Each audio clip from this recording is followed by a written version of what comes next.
So you're planning your trip to Korea and you're feeling overwhelmed because you're looking online and you see that everyone is telling you to go to that cafe, do this skincare treatment, go that color analysis, go do this and that, and you're feeling so confused on what to do, where to go, and everything feels overwhelming and you just want to stop and do nothing because it feels just like a full-time job to plan this trip. And oh my lord, I feel you, because I felt exactly this way when planning my trip to South Korea. And therefore I want to make this video to give you some tips and tricks and the mistakes that I did so that you won't make the same mistakes and planning this trip will feel like a breeze. The first mistake that you may be doing is just having a list of things that you saw on TikTok or other social media and just making the list and waiting to check it while you're in South Korea. And I want to remind you that this is your trip with the things that you want to do. So I would say do not follow just what other people say that it's a must, because first you have to know what you want to do. And this is going to lead us to my tip number 1. So tip number 1 is choose the goal for the trip.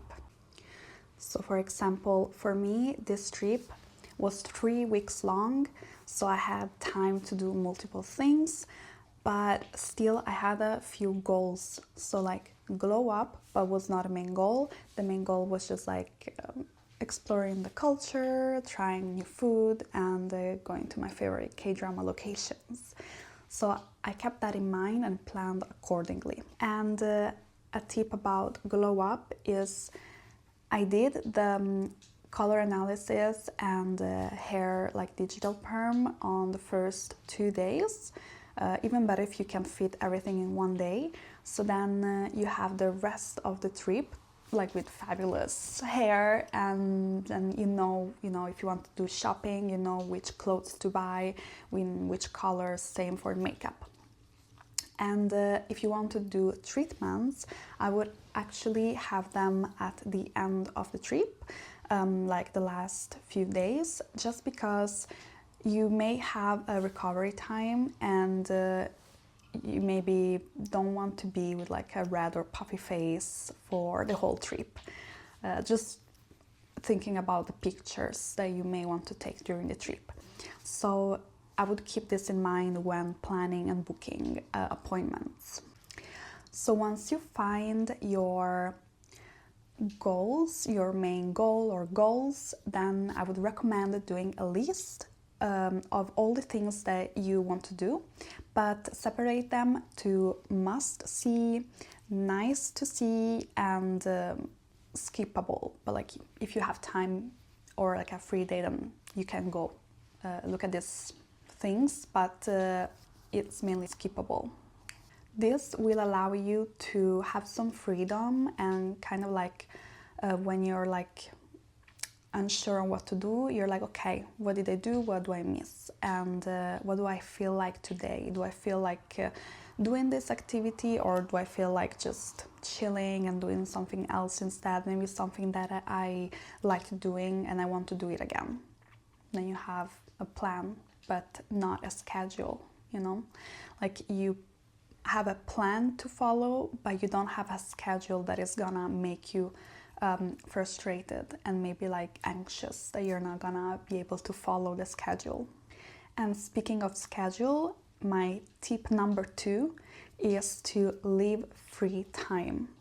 Especially towards the end, I did leave 2 to 3 days just empty with you know, like nothing planned or nothing, not even like an outline of what I wanted to do, just free time so that I had the option to do repeat activities. Like for example, in my trips, I like to leave like the last day to do all the things that I loved doing the most that I want to do again. And in this case, I left like 2 to 3 days to just, you know, get bored and see what I wanted to do best after doing all the main things that I wanted to do first. So this way I had like, you know, the option to do them again and even more grandiose, you know, tell you more about it. Actually, so for example, in my case, I love bingsu, and I had it almost every day, and I loved, you know, wearing the hanbok, and I love walking through the castle and just taking pictures, and I really liked also like going to Namsan Tower. So I did these activities again the last 2 days, and I also went to my favorite restaurants and places to have like bingsu, for example, or like the best Bulgogi experience that I had. I did it also on the last day. So this way you have like, you know, freedom to do the things that you loved most again, and not that they're gonna be just like a once in a while, but just you can do it again already in your same trip.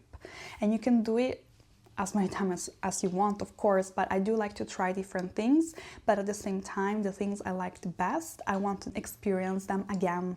So that's why I leave them for like my last days. And yeah, I do indulge a little bit more on the second time. For example, for bingsu, the first time I had it, it was always like, you know, normal bingsu. But the last time I ordered extra brownies, extra condensed milk. It was so good. So we ordered like extra everything just to make it grandiose, and so that we will never forget this moment.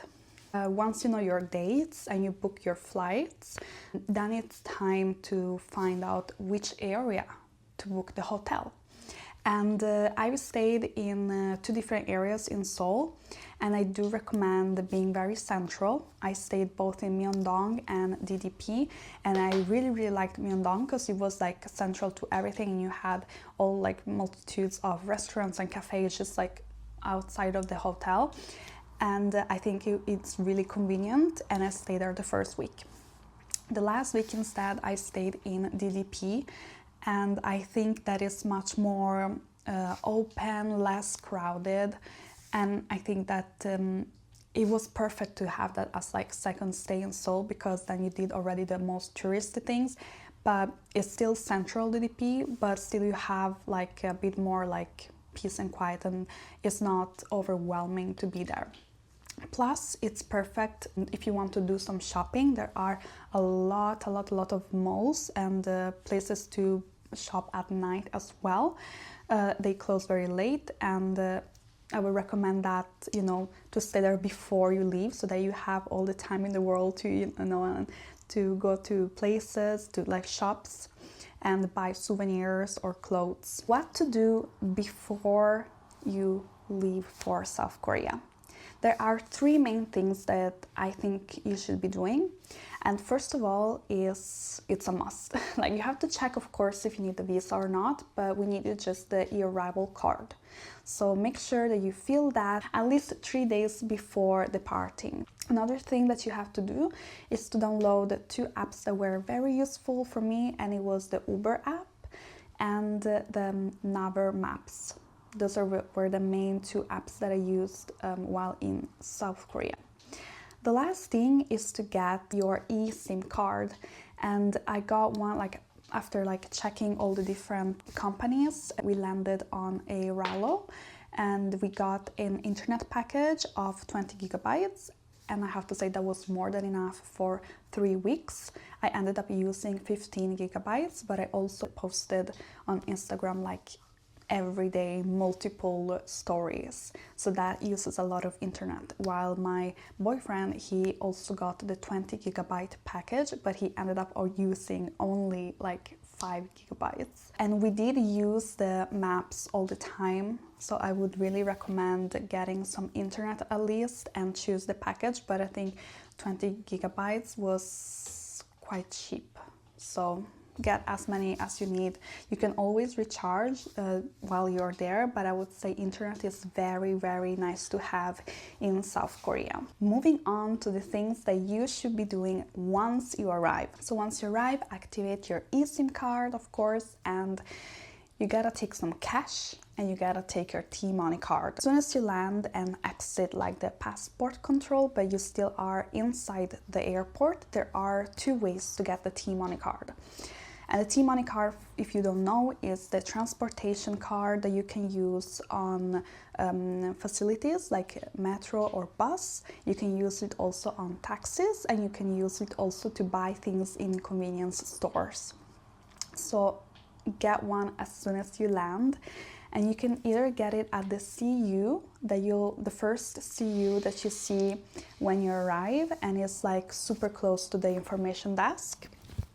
But when we arrived, there was such a long line that we asked where else can we get this T-money card, and they said you can get it at the machines next to the airport train to Seoul. But in order to use those machines, you have to have cash, and thankfully right next to the information desk you have an ATM. And I have to say, it's not so common to find ATM machines, or at least I didn't know where to find them. I didn't see them so often. So once you get the chance to find an ATM machine, take some money. We use on average 30 euros to 50 for a week, but we did use the money not only for subway but also for the taxis. So I would say put up around $30 or euros to $50/euros for a week. And you can always charge it again, but if you have extra money there, you can still use it before you leave the convenience store in the airport. So you will not have like much money left anyways. Plus, it's super easy to find the T-money machine. Just go down towards the tracks for the airport train to the city, and they're gonna be there very close to the trucks. And there are two types of machines, just the machines to charge and the machines to get your T-money. And make sure you go get the ticket at the T-money machine so you get the T-money card. And now on to my recommendations on Seoul. So what to eat, which cities to go to, I'm gonna let you know right now. As for food that you must try while you're in South Korea, you have to try the bibimbap, the bulgogi, and then you have to try, of course, Korean barbecue, and then you must try the japchae and bingsu. These things are a must, and I've never seen bingsu done anywhere else of any city that I've been to, so definitely try it in South Korea. So good. There's so many flavors that you can choose. The red bean paste bingsu is the most traditional, but then there are so many with, like, you know, funny flavors like Oreo, brownies, and then fruit like strawberries, mango.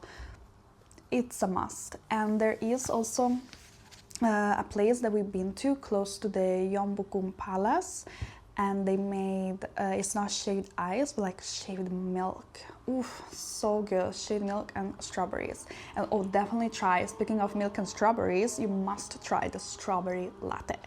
So good, so good. I really have that almost every single day for like breakfast. And as for cities to go to while you're in South Korea, I would say if you have only 1 week, I would focus on Seoul. There's just so many things to see and do. But if you have 2 to 3 weeks, then these other cities are the ones that I recommend visiting. Definitely Busan. It's a coastal city and it has so many things to see and do.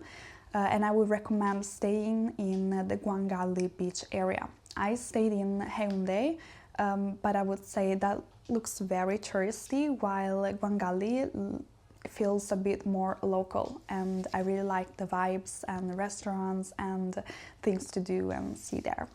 What to do in Busan? So of course there's the Gamcheon Culture Village. We did the sky capsules that I really enjoyed, and we were so lucky to go there during the golden hour. But only take one way, because the other way, either to go or to come back, you can walk along the same route, but just along the sea, and it's just like so romantic and lovely. Another thing that we did was go to the art museum. It's an interactive museum, kind of like a team lab in Tokyo, and I really liked it. I think if it's like rainy, I think it's a nice place to go to and, you know, look at some art and like interactive things. There are different rooms with different themes, like the rain and the wind and the sun and the moon. So definitely go check it out. And the last thing that we did was go to Spa Land, and it was like 150 kroners, like 15 euros each, a little bit less maybe, for 4 hours in there. And I think it's lovely. There are so many like glass walls where the sun will go through, and you could go out to the foot bath area, and you can go inside and you know, just go through all the saunas, and then you can have a snack or go upstairs and go to the restaurant or go get some ramen. It felt really like in a K-drama, and of course I had to have my roasted eggs. So good. Then I would recommend also visiting Jeonju if you have time and days available. And we stayed there for 3 days, like Friday to Sunday. And I really recommend going there on a weekend, because there is the street food market that opens on a Saturday. Maybe we weren't in the high season, that's why it was only Saturday, but on Friday for us it was closed. But anyways, there are many other things that you can do other than the street food market, because the Hanok village there was my favorite. I loved to just like walk around there, and it wasn't crowded. It was just like me and my partner just walking around there. It was so silent, and it was really just like being inside like a historical K-drama. I really, really liked it there and really recommend it. Plus there is the Jeonju shrine, and definitely go do guided tours so you know more about the location and what the history behind it. And it's also where the portrait of the first Joseon Dynasty king is stored. So definitely go check it out. Another thing is try the choco pie and the Jeonju bibimbap. Really, really good things to have there. But of course, if it's sunny, it's nice to just walk around, and there is also like a river there, like that it's nice to, you know, just walk along. And there is also a hill with another like shrine, and check it out, because also after this, while you go over the hill, there is an art village filled with murales, and they were so nice. So definitely check that out, and I need to take a lot of pictures there. So beautiful colors and beautiful murales. But of course, remember, it's a residential area, and just try to be as quiet as you can. A city that we wanted to go to but didn't end up going is Gyeongju.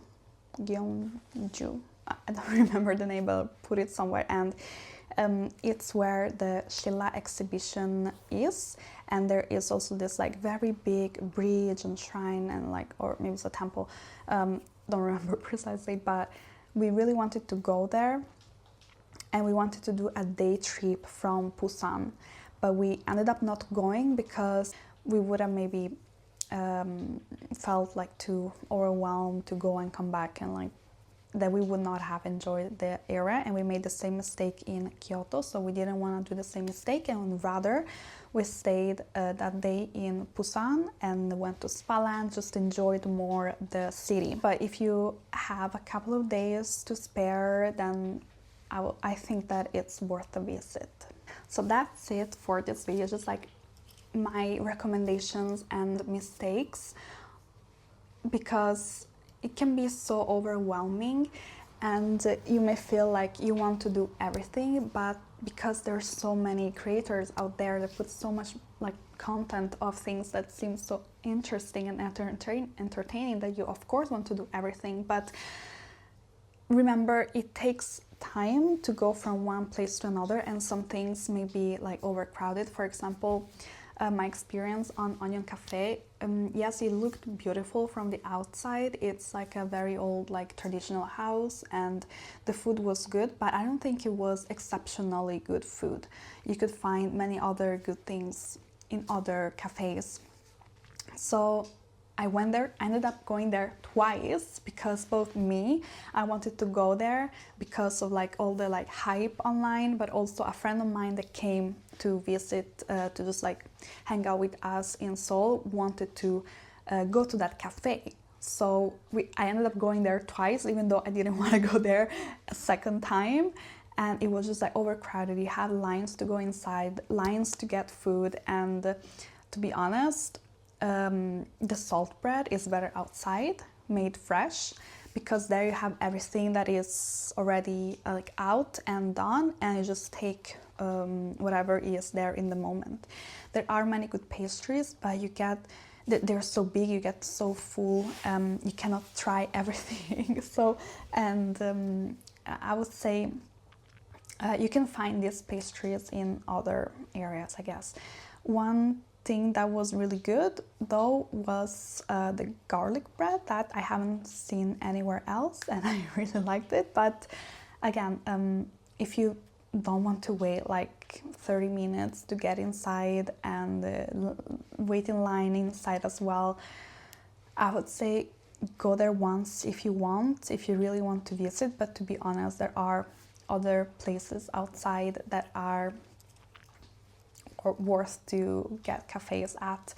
I don't want to give too many things because I think that it's just so nice to look around you and see which cafes like attract you. But because that's how we found most of the cafes that we ended up liking much better than Onion Cafe. At the end of the day, it's just very easy once you get the main things done. So just like airplane, hotel, your arrival card, and phone company. So once you have that, you're good to go.